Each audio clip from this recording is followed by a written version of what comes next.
என் செல்ல குழந்தையே, உன் முருகன் வந்துள்ளேன். உன் உள்ளத்தை காயப்படுத்திக் கொண்டிருக்கும் பாரத்தை நான் அறிவேன்.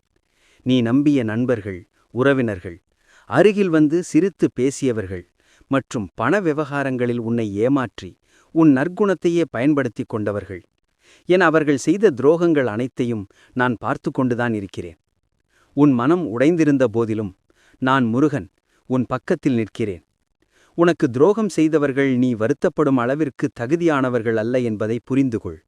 குழந்தையே, சில மனிதர்கள் வரலாம், செல்லலாம். அவர்கள் மனம் மாறலாம். ஆனால் உண்மை மாறாது. உன் புண்ணியம் மாறாது. உன் உழைப்பு ஒருபோதும் வீணாகாது. யார் உன்னை ஏமாற்றினார்கள் என்பது முக்கியமில்லை. அவர்கள் உன் நம்பிக்கைக்கு தகுதியற்றவர்கள் என்பதை உணர்த்த நான் அனுமதித்த ஒரு பாடம்தான் இது. நிலவை மறைக்கும் இருளைப் போல சிலர் உன் வாழ்க்கையில் இருளாக வருவார்கள். ஆனால் வெளிச்சம் வந்ததும் நீங்கிவிடுவார்கள். அதைப்போல்தான் உனக்கு துரோகம் செய்தவர்களும். நம்பிக்கை துரோகம் உன் மனதிற்குத் தரும் காயம் ஆழமானதாயிருக்கும். ஆனால் அந்த காயமே உன்னை இன்னும் தெளிவாகவும் வலிமையாகவும் மாற்றும். கலங்காதே குழந்தையே. நீ நம்பியவர்கள் உனக்கு துரோகம் செய்தது உன் தவறல்ல. அது அவர்களின் உண்மையான குணம். அவர்கள் உன் கர்ம வழியில் ஒரு சிறு தூசி மட்டுமே.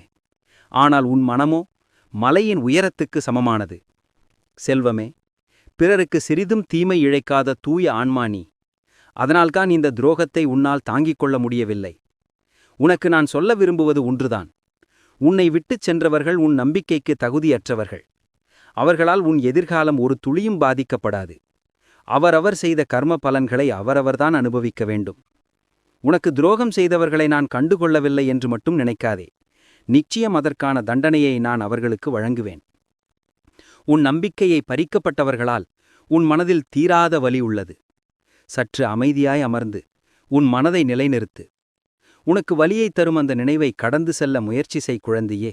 மற்றதை நான் பார்த்துக் கொள்கிறேன். உன் ஒவ்வொரு நல்ல எண்ணமும், தாராள மனமும், உதவி செய்த ஒவ்வொரு நொடியும் தான் உன்னை உயரத்துக்கு கொண்டு செல்லும். இன்று துரோகம் செய்தவர்கள் நாளை தங்களது செயலின் பலனை நிச்சயம் அனுபவிப்பார்கள்.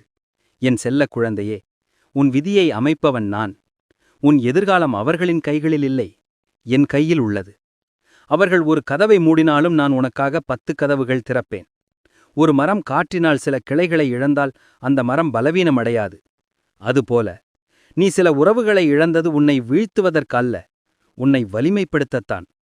உன் நீதியும் உன் நேர்மையும் அவர்களை திரும்பி பார்க்க வைக்கும். நீ நம்பியவர்கள் துரோகம் செய்திருக்கலாம். ஆனால் நான் ஒருபோதும் துரோகம் செய்ய மாட்டேன். இனி நீ நடந்து வரும் பாதை நான் உனக்காக எழுதிய பாதை.